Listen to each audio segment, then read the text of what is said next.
Last time we did the 26th verse. We will take up the 27th verse now. Again, as I said, it's all given out in beautiful similes, which have now actually become very famous and sometimes cliched, but they illustrate a very interesting phenomenon. This is the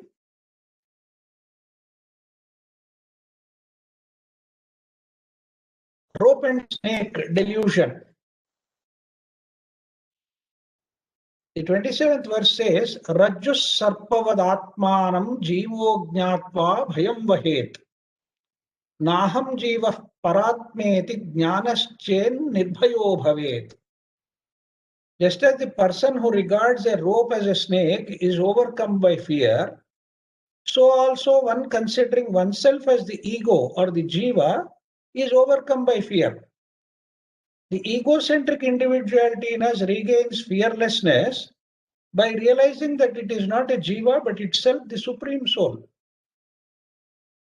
This is the famous, as I said, what is called as the Rajjus Sarpa Bhranti.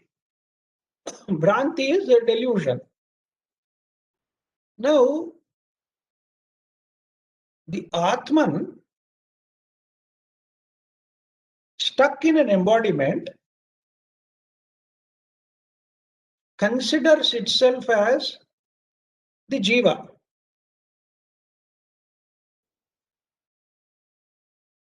Yesterday, I think earlier in one of the earlier discussions, I made a mention about knowing the difference between Ishvara and Jiva.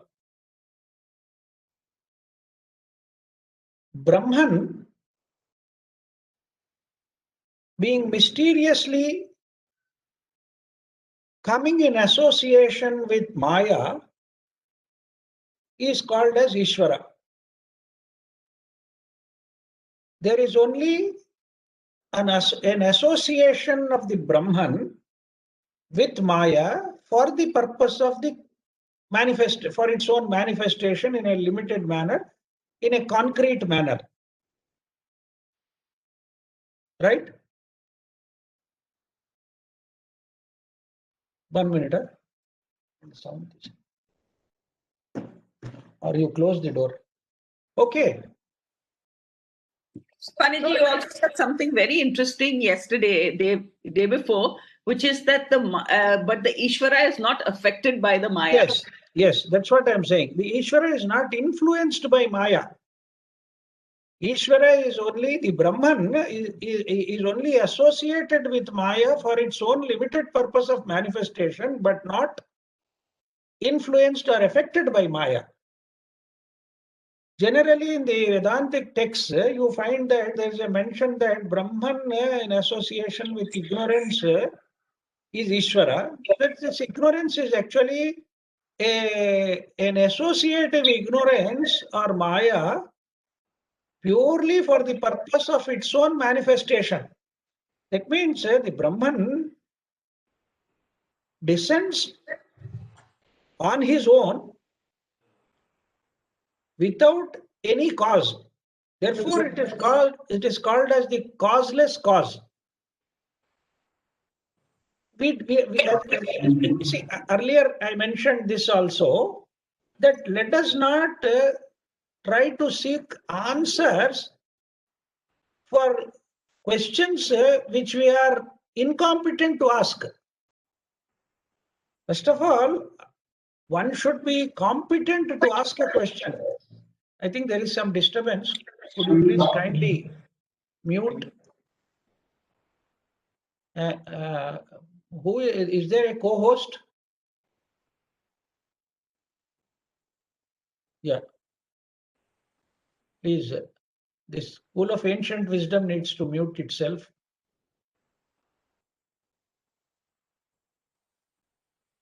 Okay.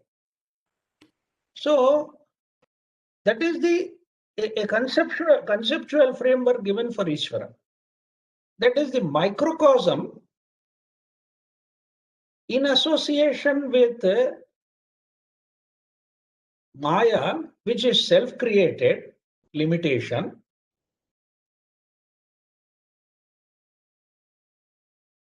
appears in the form of Ishvara for the purpose of manifestation. Now that macrocosm called as Brahman, when it appears as a microcosmic unit called as the Atman and gets influenced and associated with Maya, it becomes Jiva. So sometimes you will find statements of Jiva Brahmaikyam or Atma Brahmaikyam. Atman and Brahma are one and the same, or the unity of it, or sometimes it is even called as Jiva and Brahman.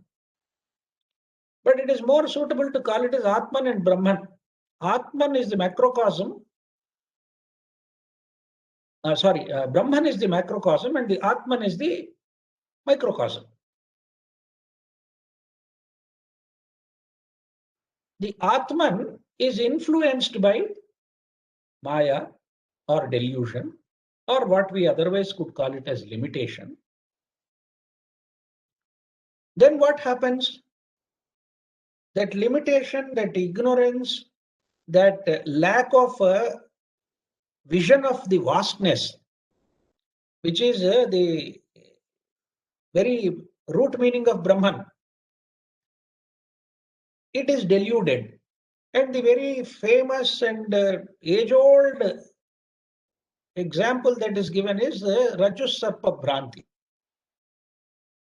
He sees a rope through his limited vision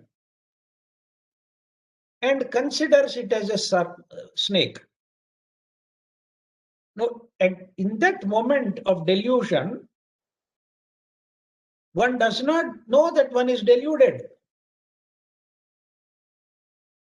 One actually considers that to be the reality, that it's not a rope but a snake. And therefore, it leads to fear. That's what it leads to. Because you are looking at something where there is scarcely any light. It is quite dark.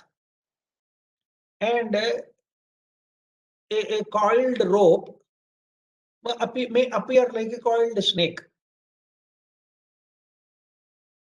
So, Rajjus Sappavad Atmanam Jivaha Jnatva Bhayam Vahet. Knowing the Jiva, just like the rope and snake delusion,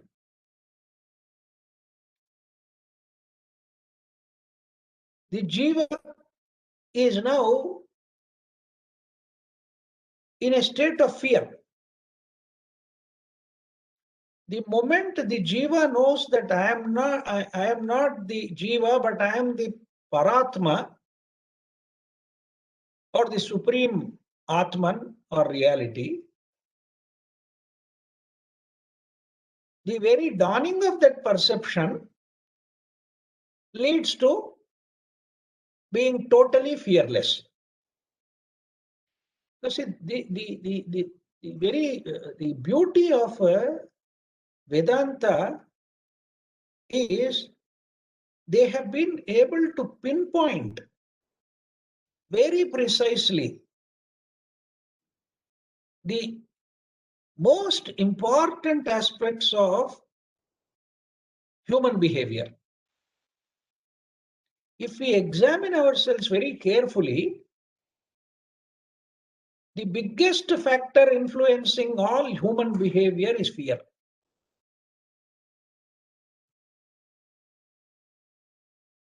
So, this is a very great insight given by Vedanta to us. It is such a great insight that the whole of human activity revolves around it. Fear rules our life. And this is not theory. It is not a proposition or a hypothesis or some kind of a theory being presented. One can examine one's life very carefully and see what is the principal ruling factor or the pivot around which all human activity revolves. Apparently, it may not manifest always, and that we are not living in fear every moment of it from a conscious point of view. But down deep within the layers of what are called as subconscious and unconscious, what rules is fear. For example, from a physical point of view, any unknown factor, any danger, any threat, anything which appears to be hurting or causing some kind of a damage to the physical body, immediately, instinctively, fear manifests. This is physical. Now look at the psychological factor of fear. The psychological factor of fear is always of the unknown and always of what will happen the next moment. Now, by one's own understanding and experience in life, we may come to a false conclusion that I was alive yesterday and everything was fine. I was alive day before yesterday, everything was fine. I was alive 10 years, 20 years, 30 years, 40 years, 50 years. And we extrapolate and think that it will continue like this. But can it be true? Any amount of past cannot be a predictive aspect of what is going to happen in the future. Yes? Are we together? Any amount of your past knowledge, past experience, it can never be a basis for predicting the future in any manner whatsoever. And what does this give rise to? Give rise to creating a protective environment, protective mechanism, an acquisitive, instinct, and we always wanting more and more and more of what is called as security and safety. But a person who can closely examine these things can know that these things do not create any safety or security in any manner whatsoever. Temporarily, yes. To some extent, yes. And as somebody said, poverty is, see, I would rather be unhappy in a mansion than unhappy in a hut. That's only a creation of the mind. The fact of the matter is, he is accepting the fact that whether here or there, unhappiness is the common ground. But being a multimillionaire has its own justifications and has its own illusion, which says as though it is some kind of a compensation for my sorrow and suffering and unhappiness. But it's only a compensation. It's not the true thing. And it's only a substitute.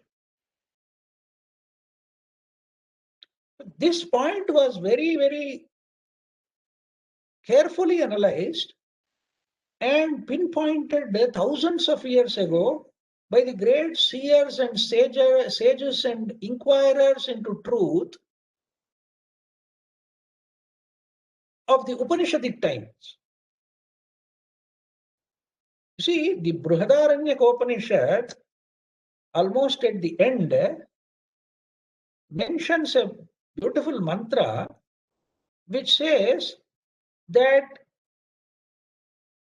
through this process of self-realization, or whatever we call it as, one comes to a state of fearlessness. Abhayam vai abhayam, abhayam, abhayam. It says abhayam. What is it that brings about this? Only understanding that the Jiva or the Atman principle operating through an embodiment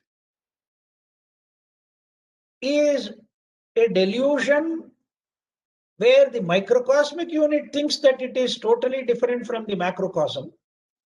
Once it realizes its unity with the macrocosm, it is able to come into a state of being where there is absolutely no place for fear. Even and this fear could become more and more.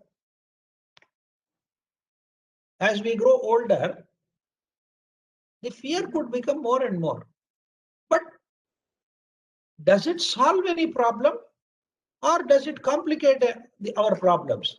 It will only complicate our problems.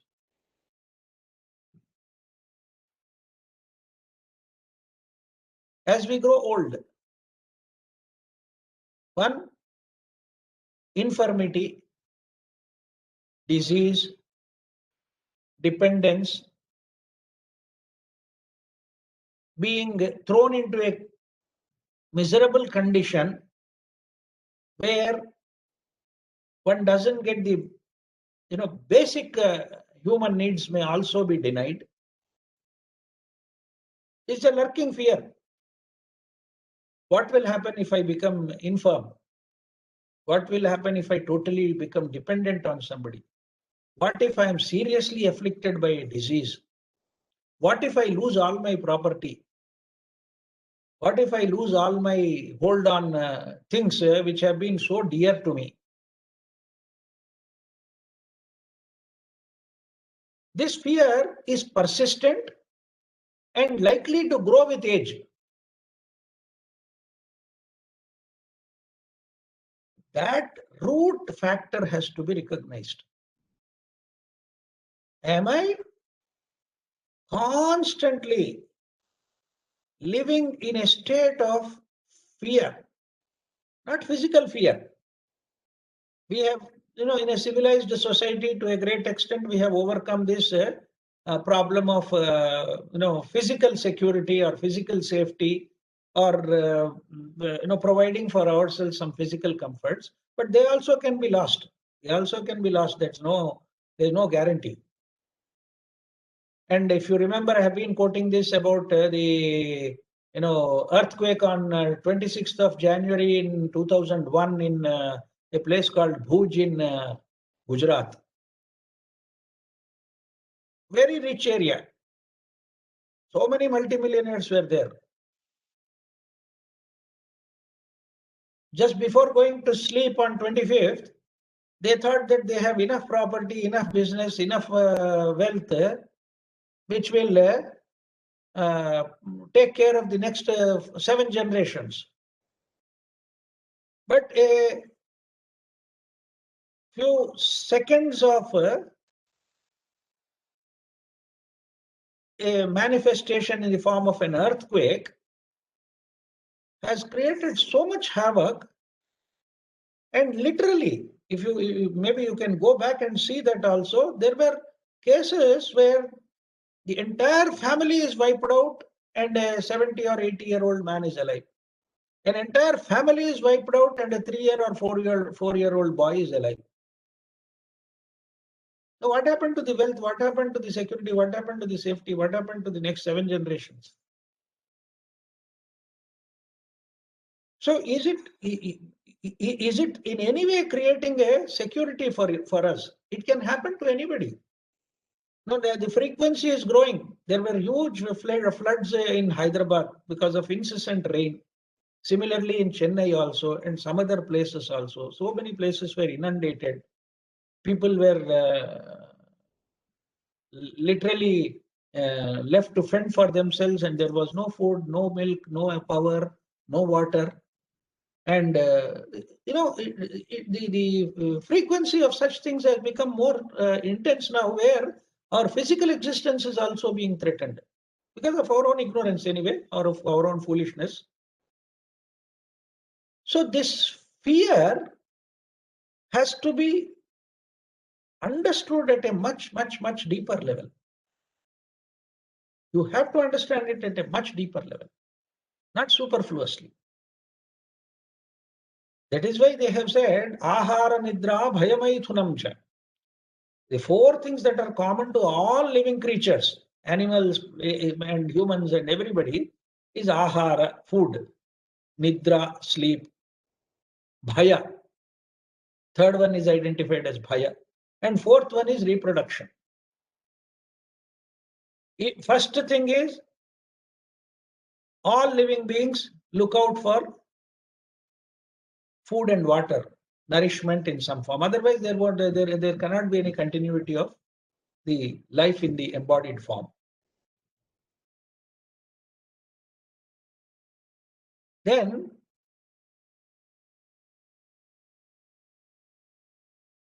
you need rest. The body needs to rejuvenate itself in several ways, and therefore nidra or rest is another important factor. After these two, the third important factor is fear. If you are able to somehow conquer that fear on a superfluous level, then you will think of pleasure, enjoyment. The whole of that pleasure-seeking aspect is given the name of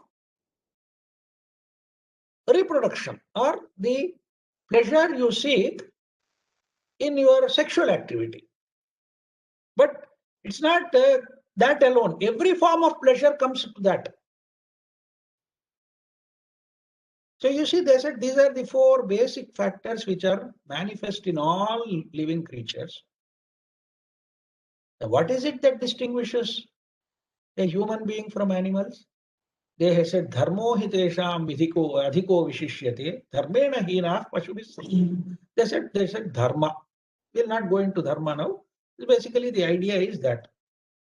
So, in a way, our dharma is to identify ourselves truly and come to realize who we are truly. That is the paramo dharma. That is the ultimate dharma. So this is what is indicated here. That it is the delusion of the Atman thinking itself to be the Jiva creates fear. And once that Jiva realizes that it is no longer a limited entity, but it is that supreme entity, which is called as Paratma or Paramatma or Brahman, then he becomes fearless. This is the most important aspect one should understand in order to come to terms with life and also begin our quest. Where should we begin our quest? Is this. Why is it that fear rules me? Ramachandranji has given an acronym for fear, and Janaki Ramji has given another acronym for fear. Yeah, Ramchandranji says false experience appearing as real. Janaki Ramji says face every arising resolutely. I think one has defined the present condition, and Janaki Ramji has put forth a proposal for how to overcome fear, which is to face every arising, everything that comes up into the human consciousness. How do you face it? When he says resolutely, what I understand is that without rejecting, without accepting, without justifying, without condemning, coming directly face to face with each arising and know the nature of that arising in consciousness, whether it is a thought or a word or an emotion or a feeling, in its true sense and in a comprehensive and complete manner. So I thank both Ramchandranji and Janaki Ramji for these beautiful acronyms for fear. You know, the such acronyms in some ways help us to contemplate on these ideas and go deeper into oneself. So thank you very much, Ramchandranji and Janaki Ramji. Shall we proceed to the next? So one question, sir. Yes, please. This verse 27 basically tries to tell us that the self-centric existence of us is the one which is the cause of the problem. No, you see, you are right in one way, but what I am trying to say is realizing that we are operating in limitation. That is the primary aspect. We are operating in limitation. Therefore, all our knowledge, all our understanding is very, very partial, very fragmented, very, very limited, because we are dependent on the senses and the mind for our existence and never have tried to gone beyond that. And there is a very strong identifying of ourselves with this body-mind complex. That is the self-enclosing factor. That self-enclosing factor has to be understood. And more than that, I was trying to emphasize upon trying to examine. Can you please mute yourself, Ramesh? Yeah. See, the primary point is, do we understand that our whole life is revolving around what is being identified as fear? Fear of the unknown, fear of the future, fear of losing what we have, fear of not acquiring what we want to acquire. We go back to the Bhagavad Gita. Earlier I mentioned that also. The Bhagavad Gita, Sri Krishna says, Yoga Kshemam Vahamyaham. Yoga is apraptasya prapanam. Yoga is not getting what we have not got. Generally, that is why in astrological parlance, they say you have Vivaha Yoga, Dhana Yoga, or some other yoga. But there, the meaning of yoga is getting what you don't have. Kshema is protecting what you have. So these two are the factors which are governing us. Therefore, the Lord says, okay, you fellows are stuck here, be stuck here. Even that I can protect, provided he puts two conditions. Ananyas chintayanto mam ye janah paryupaste desham nityabhiyuktanam. You have to be ananya chintana. You have to constantly dwell upon him to the exclusion of everything else, and constantly being in a state of integrated with his consciousness. Then I will take care of everything. The beauty of it is, when he says I will take care of everything, what he is mentioning is, I am not going to act as a chowkidar or an insurance agent for your property, and not as a some lucky charm for you to get whatever you want. I am not a kind of Aladdin's lamp or something like that, but the very root of such factors will be taken away.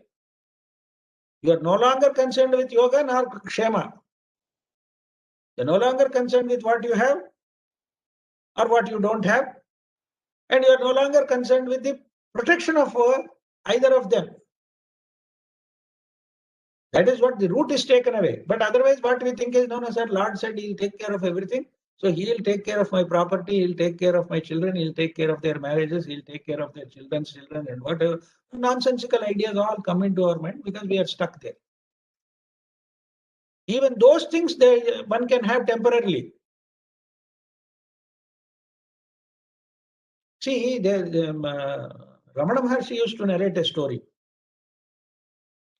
There was a person, I was talking about almost 100 years back or somewhere in the 1930s. There was a person who would regularly write letters to him saying that I want this, sir, I want Bhagavan to help me in this, help me in that. He never used to reply to them, but he used to keep those letters aside. First letter was, sir, I have an old mother to take care. I have a very small job. I don't have sufficient means. And kindly see that I get a promotion. Bhagavan doesn't respond to it. But so it so happened that after a few days, he got a promotion. The moment he got a promotion, he wrote, thank you so much, Bhagavan, for taking care of my promotion. Now I am in a comfortable position. I am thinking of marrying a good girl. Please bless me that I should get a good wife. That letter also is kept aside, and after a few days or few months, he is married. He again writes, thank you so much, sir. You have arranged for my marriage. All under the influence, thinking that Bhagavan is doing it. But what happened is he got a promotion, he got married, he got a son, and he got a good house, and everything was there. But after a few years, the whole thing got reversed. His mother died. His wife left him and went away somewhere, and he lost his son. Now he started again lamenting and saying, Bhagavan, you gave me all these things, and why you have taken away all these things? Then Bhagavan used to laugh and say, I never gave you anything, and I have never taken away anything from you. It is your illusion. You are thinking that all these things are done by me or somebody else. You were pleading, and things were happening, and you were thinking that I am responsible. I am neither responsible for this, nor for your loss, nor for your gain, nor for your loss. First of all, give up this idea of gaining and losing. Give up the idea of gaining and losing.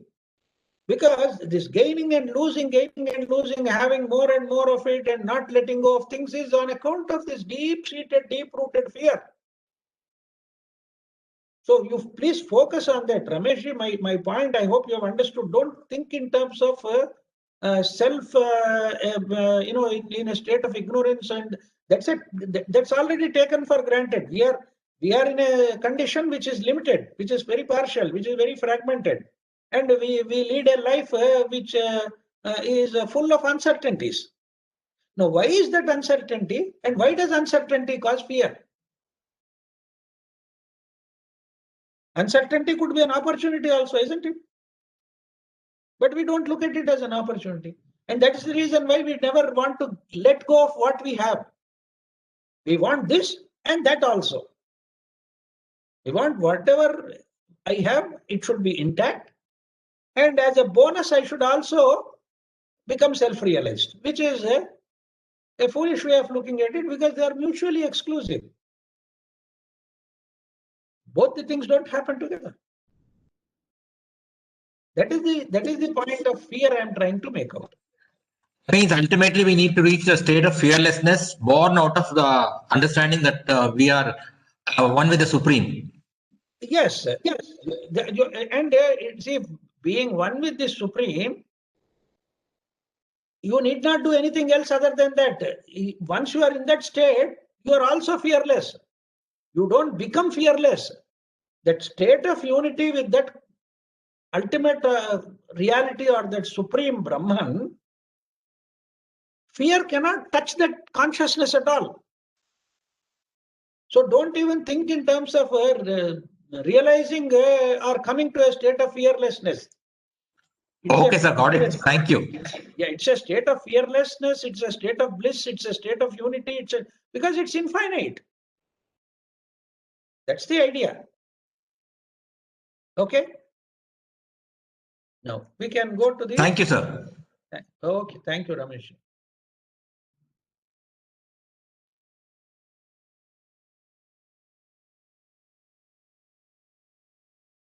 Atmavabhasat bhasayatyeko buddhyadinindriyanyapi deepo ghatadivat swatma jadaistair navabhasyate.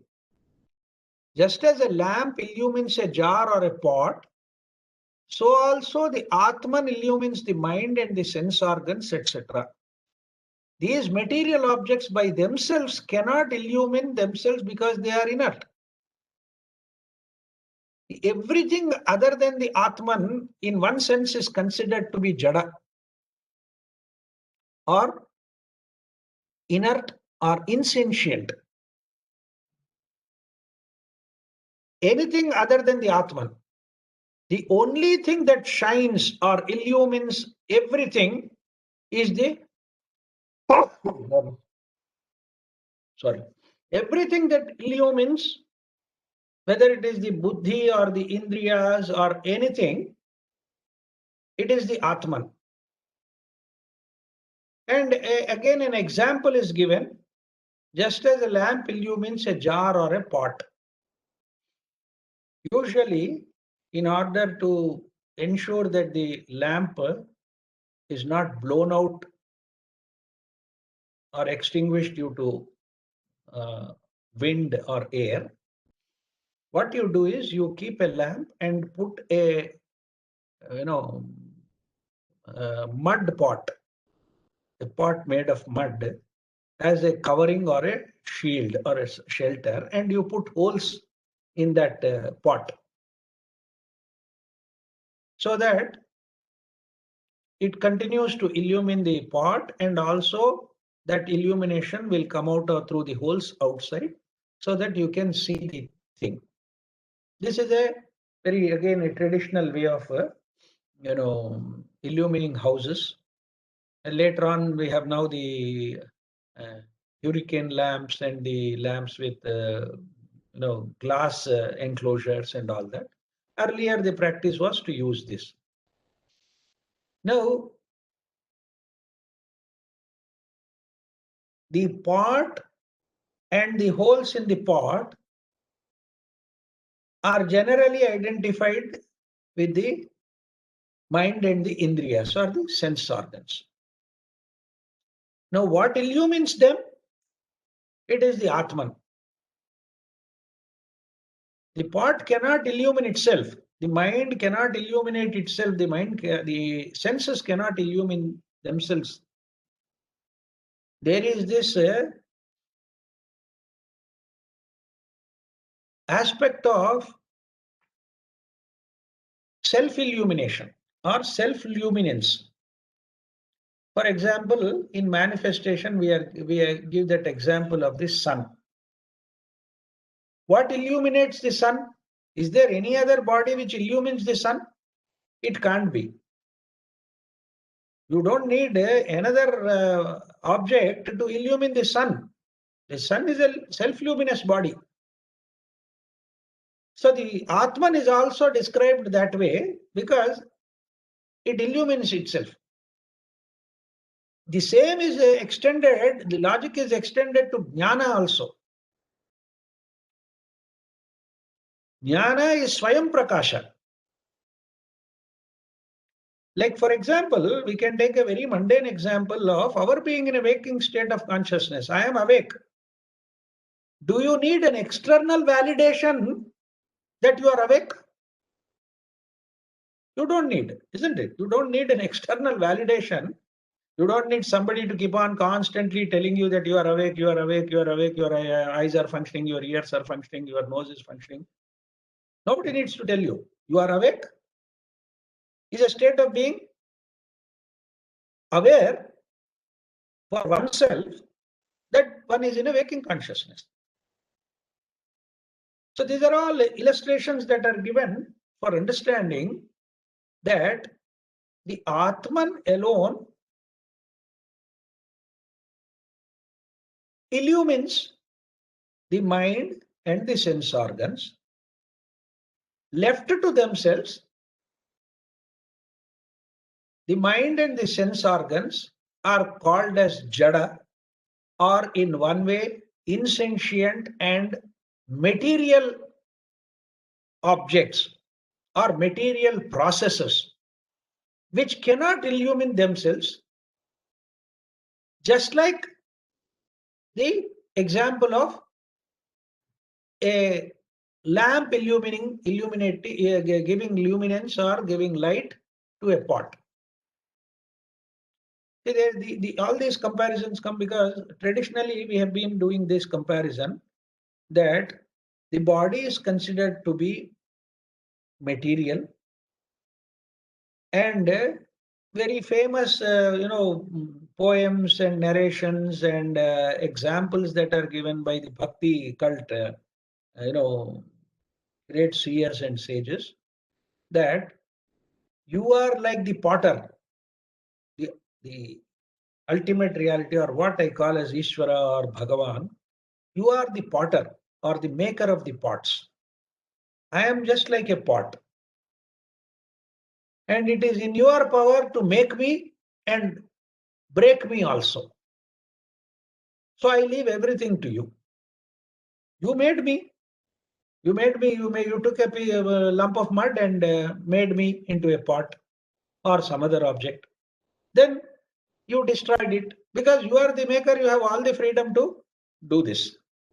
So this example of a ghata is illustrative of the ancient traditions and also the medieval understanding of bhakti as that I am nobody in one way and I am destructible, whereas you alone are the indestructible, imperishable truth. So this is what is brought out very clearly. And we have several beautiful mantras in the Upanishads which very clearly mention that the eyes function not on their own account, but because of the presence of that divinity. Similarly, any organ only functions or operates to that extent. The eyes cannot see by themselves. But the idea is the eyes cannot see the energy which brings that organ into operation. It sees everything except that. Yan manasana manute yenahur manomatam. This is another very beautiful thing from the Kenopanishad. That which allows the mind to function, but the mind itself cannot know that. The mind by itself cannot know that, but it is that which operates the mind, that which helps the mind. So this is these are the traditional illustrations that are given, and I'll not go much into it, but the idea is very clear, I hope. The idea of the Atman alone being a self-luminant entity and everything functioning down below here is on account of the presence of that Atman, which is, as I mentioned earlier, a microcosm of the Brahman. So everything that operates in us, the jiva, the life force, the pranas, the indriyas, the buddhi, the manas, everything is on account of that. Don't we see that in death? In death, we simply see that life principle is withdrawn. The moment that life principle is withdrawn, the body is dead. All the things it did when it was alive, simply gone, finished. You don't even refer to that entity by its name now. That is the beauty of it. You might be receiving a lot of WhatsApp messages or something like that. Once a person is dead, you refer to that entity, that body, as a body. You don't even call him by the name with which he was known throughout his life. Because it is not that entity any longer. It is only we refer to it as the body. Now, what is the principle that has made that body alive? It is the energy part of it, the vital forces, the pranas and connected things, all connected aspects, which ultimately lead to that principle of Atman functioning through it. And therefore, we now understand very clearly that it is the presence of that which gives life to everything else. It is that lamp. It is that illumination which illumines everything that is there. So that is the beautiful idea. And as I said, you have a lot of these Upanishadic statements. In the Kena Upanishad, they expand on this idea. When the Upanishad the Upanishad is called Kena Upanishad because Kena means by whom. By whom is this mind functioning? By what principle is this mind functioning? By what principle are these organs functioning? By what essential principle that the whole of life is going on? So the Upanishadic seers have always directly gone to understand the true principle behind everything. They have seen that any amount of superficial knowledge is not going to bring them to this truth. That much earlier in the human development itself, they have come to that. And that is the reason why they did not pursue any form of material pleasure. Now we are fully engaged in only material pleasures, fully attached and totally bound to physical and psychological factors. Physical and psychological factors. Today, why the youth alone, even elders like us, if somebody takes away our mobile phone or laptop and our iPads or whatever it is, we are lost. We are lost. We are bound to them so much.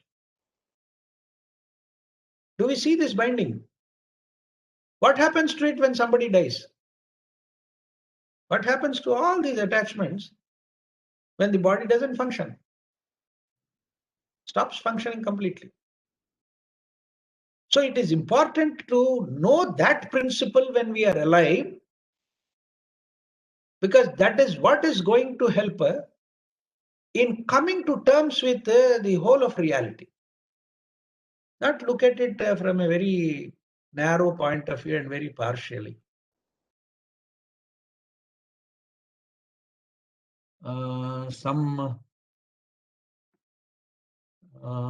There is some mention, I don't know who is the author of it, Janaki Ramji, I think. It says normal fear is okay, but must not become a phobia or an obsession. The phobia or an obsession is again a mental aberration. See, coming to terms with reality does not mean phobia. When you're talking about phobia or obsession, it is a mental aberration. What you are unable to give up becomes an irrational fear.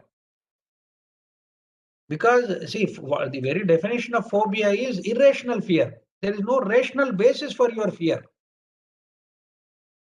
There is nothing which can really explain as to why somebody is succumbing to fear. So that irrationality is the problem. It's not about the rational aspect of it. The irrationality rules us. In fact, marketing people have known this truth for a long time. Economists and other social scientists have made certain propositions which are inherently and essentially false. For example, economics starts its whole discourse on the basis that man is a rational being. And the marketing guy will have a heart full of, belly full of laughter. He'll say, what nonsense you are talking. I know human behavior.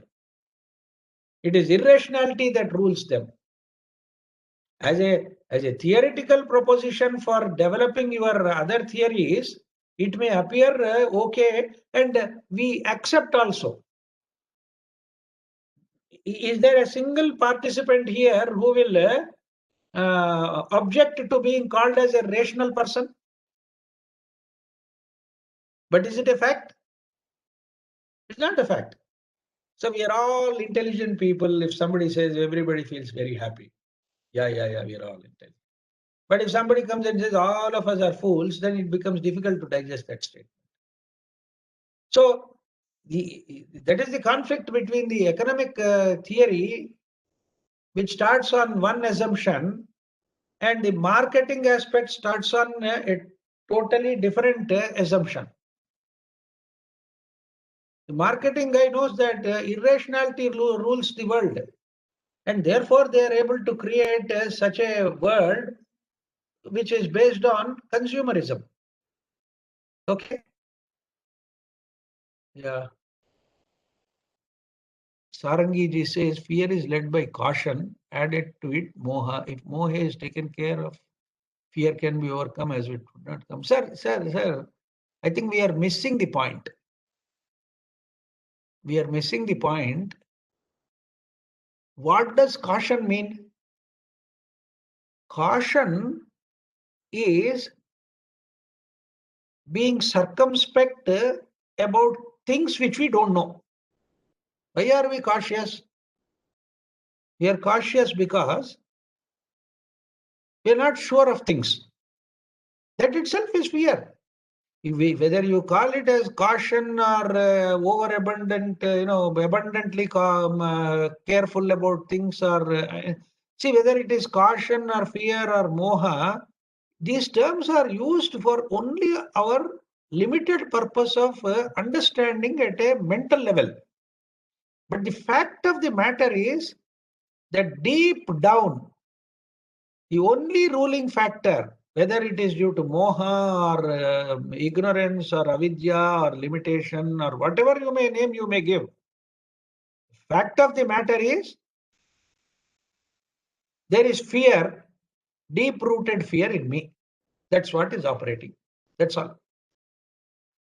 So if you think that you can take care of moha and if you can take care of something else, this fear will be gone. No, it will not be gone. Moha is also a part of the same fear. You are thinking that what you have is real, which in fact is unreal. You are holding on to things, thinking that they have a relative permanence. But that relative permanence is again an illusion. It only helps you to a certain extent. So as your Janaki Ramji rightly said, irrational behavior is now the manifesting, the most important factor. Everybody behaves in an irrational manner and then tries to justify itself and call it as a very rational approach to things.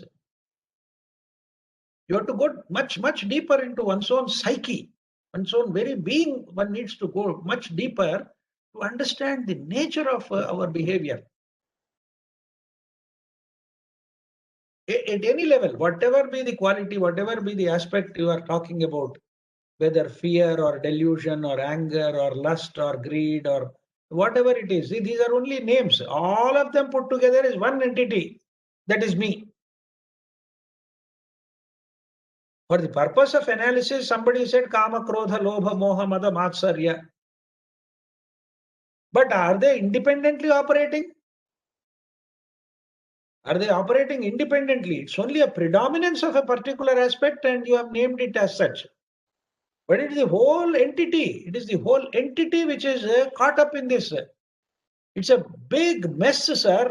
Inside, it's a big mess. And we are not willing to let go. We are not willing to address it. We are not even willing to look at it directly. The mess I am in, the mess my whole life is. If somebody points out to that, one may feel dejected and pessimistic and say that this fellow on a good Sunday morning is creating all kinds of fears in me. I never had all these fears. Now he's pointing out everything to be fear. The better to avoid this fellow and not to listen to him anymore. Fine, no problem. But it is not your problem or my problem individually. It is the humankind's problem. So the earlier you come to terms with it, the better it is. If you don't come to terms with it, we have led 40, 50, 60, 70 years of our life. It will continue like that with all the problems and something good happening, something bad happening, something else happening. It's a mixed bag and all kinds of things keep happening, but you will never come to the truth. You will never come to face with that truth. That's the whole point. So the mind can give all these kinds of explanations. Sarangiji, hope you are not offended. I am trying to make out a case to tell you that these are all not aspects to be addressed independently. They're not aspects to be addressed independently. These are aspects which we need to understand from a very comprehensive point of view. Okay, and it's already 11:02. If we have any questions, we'll take up.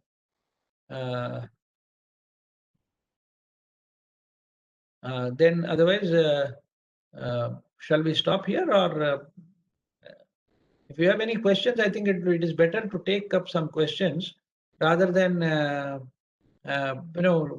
thinking of completing the syllabus or something like that. Yes, sir. You can unmute yourself now, whoever wants to speak. I would like to know if any participant would like to. Krishnaphani ji usually Yeah. says. Oh, sorry, Dr. Sana, go ahead. Dr. Sana, go ahead.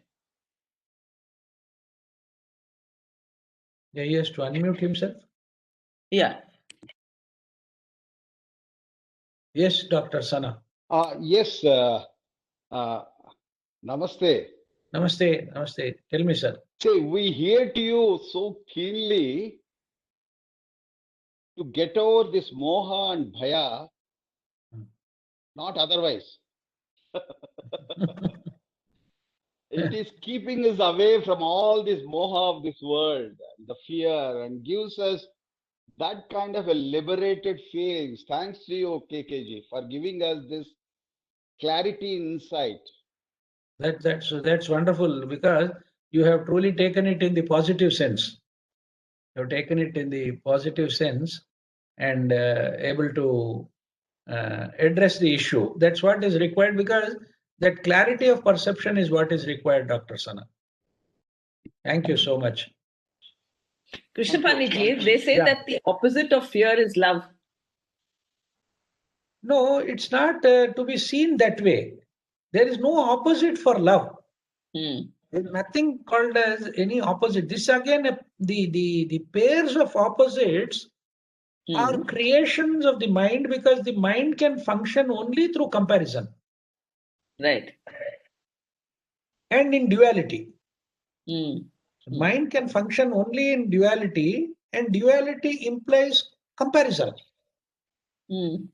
So yeah. I create these comparisons, good and bad, sukha and dukkha, or day and night. All these comparisons is what the mind thrives on. It gives some hold for the mind through duality. Good morning, Vijayji. Oh, you caught me, eh? Yeah, I caught you. I was sitting on the side and listening to you. Okay. No, see, you have stopped asking questions. Oh, yeah. I don't know. I always look forward to your questions in the satsang and whenever the classes are conducted for one very important thing. You know, you don't bother about what I'm saying. That's a wonderful thing, actually. Because you see, no, you are not too much caught up with me and what I say, and you come up with a new perspective. So it is good once in a while not to listen to what is going on in the class very keenly. So we'll do it next time. Okay, thank you. Yeah, yes. Anybody else? So you see, Bina ji, you see, in the true sense of the term, again in the true sense of the term, we really do not understand what love is. In essentially, what exactly it means is not understood by us. We have shades and shades of meanings and feelings and emotions associated with this term love, which over the past 100 or 120 years, the movie industry has thoroughly vulgarized it and made it so base. The two things that the movies did is to attack this word called love. And as somebody said, if there were to be no triangle, there would not have been the movie industry at all. There's always a triangle, the hero, a heroine, and a villain. So this triangle, even otherwise, two heroines and one hero. Yeah. Or two heroes and one heroine. So therefore, this triangle also, whether this duality or triplicity, is always this multifolded way of looking at things is a problem because we cannot understand truly the meaning of or what exactly that vastness or that great what is called as that universal compassion. Yeah. That But is I think what is right to say is that if you're fearful, then this true compassion or this true love can't actually come. You can actually get a very transactional sort of love, with fear. Obviously. Yeah. No, see, if you look at it very carefully, this may appear to be very brutal, but the fact of the matter is, most of the marriages sustain on what you just mentioned. Transactional. Yeah. Transactional aspect, and there is a comfort zone. Yeah. They say in America there were several instances of a couple divorcing, and then after a few years realizing that, no, I think I was much better off with that lady or that gentleman and got remarried also. Yeah. So that is the kind of comfort zone, as you said, it's a transactional matter. Yeah. So you remember the three terms which we have been using: transactional, transformational, and transcendental. Correct. So you have to move from the transactional to the transformational. There has to be a transformation which will make the transcendence of it very easy. Right. Otherwise, we'll get stuck at the transactional level. It's all pleasure seeking. It's all comfort seeking. It's all trying to insulate ourselves from the uncertainty factors and the unknown factors, which are the basis for fear. Yeah. It's beautiful because, these three words, transactional is actually something is between two people, always. Or a person and a whole society also. Yeah. And then a transformational thing is individual, completely individual. And then the I is there. Is dropping that individualism. The I is there in transformational thing. Correct. Once that is dropped, you come to transcendence. Yeah. That's the idea of it. Yeah. Yes. Very beautiful. Yeah. Any other participants would like to add or say something about it? Sunday morning listening to the peer was good. Thank you, Manjula ji. I see. I don't know. Krishnaphani ji, this is Revati Narayaniya. Yes, madam. Tell me. If you have implicit faith in God and Guru, Mm. And surrender everything to them, Mm.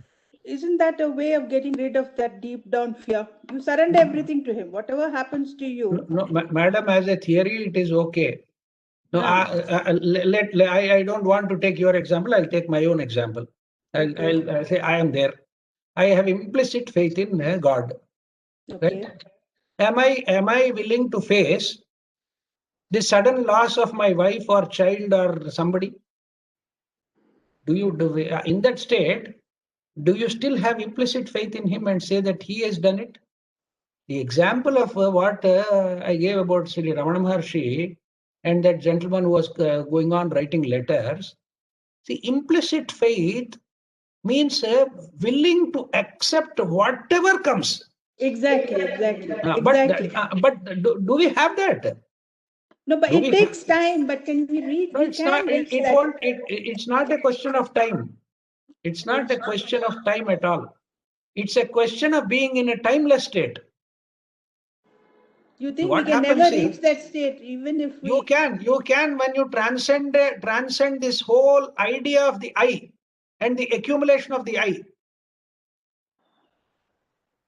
Okay. You can only transcend when you drop this I completely, in the sense you are no longer the center point of your life. The central point has been shifted. The focus has been shifted from the limited entity to something which is infinite. See, therefore, what happens is, this is another way of delusion. It's a way of deluding my mind, because, as I said, as long as things are happening which are conducive to me and which are happening which are okay with me, with minor problems here and there, I say I have faith in God. Okay. But are we willing to take a serious hit in our lives? If I lose all my property, all my relations, all my entire family is destroyed, all my property is gone, I am in that huge earthquake. And the next day morning, an 80-year-old man is standing in a queue for some government agency to feed him.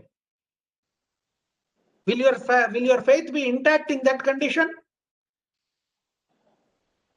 So these are aspects which are self-deluding in some ways. Why do you need an external agency? You see, this is another problem. You are thinking God is elsewhere. You are going ahead with the assumption of implicit faith of the God being somewhere else. Suppose I tell you the God is within you, Okay. and you trust that God. Why do you want to trust an external God? No, you trust the God in you only. I'm not saying. And then you trust the God in you, then that means you are trusting in yourself. Yes. Are you able to realize that God? You are saying somebody said there is God inside you, or Atman inside you, or the principle operating in your life is that. But are we functioning from that center? Are we functioning from that understanding? No, but at least we're trying, right? We're trying. No, it's not a question of trial, madam. What I'm saying is Trying. I'm saying trying. Yeah, trying also. It's not a question of trying, madam. You see, is seeing a matter of trying? See, if I am opening my eyes and seeing this laptop in front of me, can I say I am trying to see the laptop through my eyes? Where is the question of trying there? So you just Either have your to eyes are come at one shot, is it? Yeah, it happens that way. That is the timelessness. You either see or you don't see. Don't see. Okay. You can't say partially I'm able to see, sir. Yeah, I'm able to intellectually appreciate whatever you are saying, sir, but it will take time for me to digest and all that. That's all the mind playing a game with us. Okay, thank you. I hope I have not been very harsh. No. But I'm trying to tell you the harsh truth. That's what I'm trying to say. Don't externalize things. Internalize them. That is precisely what I'm trying to address. That's what is Atmabodha. Atmabodha is awakening oneself. Yes, exactly. Okay? Thank you. Thank you, madam. Yeah, anybody else? So, Most of sir, them, yeah. so sir, ignorance and fear have been anadi, have been always coming down. No, no. What do you mean by anadi? That also I gave an example earlier. See, when you have enclosed yourself, it appears to be beginningless and endless. For example, the mathematical example of a circle. When you have drawn a circle completely, can you tell me where is the beginning point of the circle and where is the ending point of the circle? You understand, So Bina ji? why is it that we are unable to overcome fear then? Because you are in that circle, because you are enclosed. You break the circle. Because you have enclosed yourself in it, so that's what will rule. You're not breaking it, no. You understand the point? You're not willing to break the circle. You're not willing to remove the limitations. You're not willing to let go of things. Am I making sense, Meena ji? Yes. But just as you mentioned about the happening in Gujarat, if one is in such a situation, one is bound to have fear, isn't it? No, otherwise also we are having fear. Why be in that situation? In our current situation, are we fearless? That's what. It's always Deep down, are you not afraid? As I said, as we are becoming older, I'm afraid of becoming infirm, dependent, being attacked by diseases. See, that deep down fear is already there. And when you are able-bodied and when you are okay, also you had a fear. Fear of the society, fear of my job, fear of my peers, fear of not getting a promotion, fear of being removed from a job, fear of not earning enough money. Everything is linked to that fear, that inadequacy. So that is. Yeah, that's only shifting. The importance of things are shifting. Periodically, from in our own lifetime, see, I keep wondering, and I keep telling students also, see, when you were waiting for your 10th class results, what was your mental state? I know a few people don't bother about those things, but there is somebody, most of the people, so students, it is a matter of life and death for them. Yeah. But later on, 10 years later, if you ask them, was it natural for you to be so tensed and becoming so worried about your marks and your passing and your, coming first in the class or the first class in the class, or whatever it is? They say, no, it's no longer valid now. We laugh at it now. So every situation at one moment which may appear to be very serious and tense, after some time it appears to, and that will be shifted and something else will occupy the mind. My family becomes important, my job becomes important, my spouse becomes important, getting a house becomes important, or something else becomes important. And after some time, something else again, and something else. It's only the object of our focus is changing, but the essential attitude remains the same. So we are all the time in that circle and fear. That is for you to examine. For you to examine and see whether my statement is true or not. You always have the right to reject what I say. I'm only pointing at certain things which one needs to examine for oneself and see whether it is true for oneself or not. Don't get carried away by what I am saying. Don't get influenced by what I am saying. I'm only asking you to examine. Each one of us should examine our own lives and see whether it is true or not. If it is not true, then you are very lucky, you are very happy. And why do you need anything else? Why do you need Atmabodha in the first place? Yeah. A 1-year-old child or a 2-year-old child, does he need any of these things? Because in him there is no fear. There is no manifestation of fear at that level. It may be because of a much deeper ignorance. That's it. These are only very limited examples or illustrations for a very limited purpose. But what I'm trying to say is this: examine one's own life. We need to examine our own life and see whether it is true or not.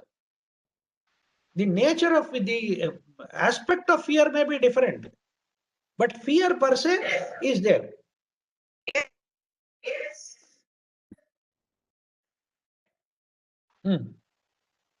Yeah, that. No, how now? Then the point comes. Yeah, thank you. The other thing, Krishnaphani ji, is that, in our lives, I've noticed that what we are really very, very fearful about, always those situations come in front of us. So I think it's actually meant for our evolution. If we take advantage of it, then yes, that fear, you will lessen that fear and you will become more self, dependent and whatever. But I think that happens to most of us, that the very fearful, whatever we are very, very fearful about, those situations come into play for us. No, that is, madam, again, what is happening is we are talking about a situational aspect. Right. Yeah. I'm not talking about the situational aspect also. I realize. I'm going much deeper to it. Yeah. And see, when Janaki Ramji talked about phobias and obsessions, they are imaginary, isn't it? Yeah. You imagine a situation that something like this could happen, and going on, brooding on it, could create a phobia. No, that situation you are not facing actually. You are anticipating or thinking that something like that could happen, and you vividly visualize it, and you think in those terms, and then that through that imagination also you are afraid. Okay. All right. Okay. See, I just thought, for our evolution, I mean, there are things that happen to us and everything, but that's very in the transactional. It's not as what you talked about, basically fear. The fear is actually part of the ignorance, Yeah. You talk to if you're talking to people who have actually been at war, soldiers, right? They will tell you that fear of instantaneous death is what kept them alive. There's an intense sense of fear which makes all their senses alert. Right. At any moment, any bullet can come from any direction and kill them instantaneously. So that fear manifests in a very intense form, and they say that is what helps us to survive. Okay. So there's a novel, I think, by Alistair MacLean or somebody called Fear is the Key. So fear is a very important thing. From a superficial and, as you said, transactional point of view, it's important. It is important. But if you give overimportance to it, and if you do not understand the root of fear, it becomes problematic. And unless you transcend it to that level, you cannot become fearless totally. It will be lurking in some form or the other, whether in a very attenuated form or a very intense form, in a very insidious form, or whether it is in a manifest form. All those things are matters of measurement and differences that appear. But the key factor is there. Right.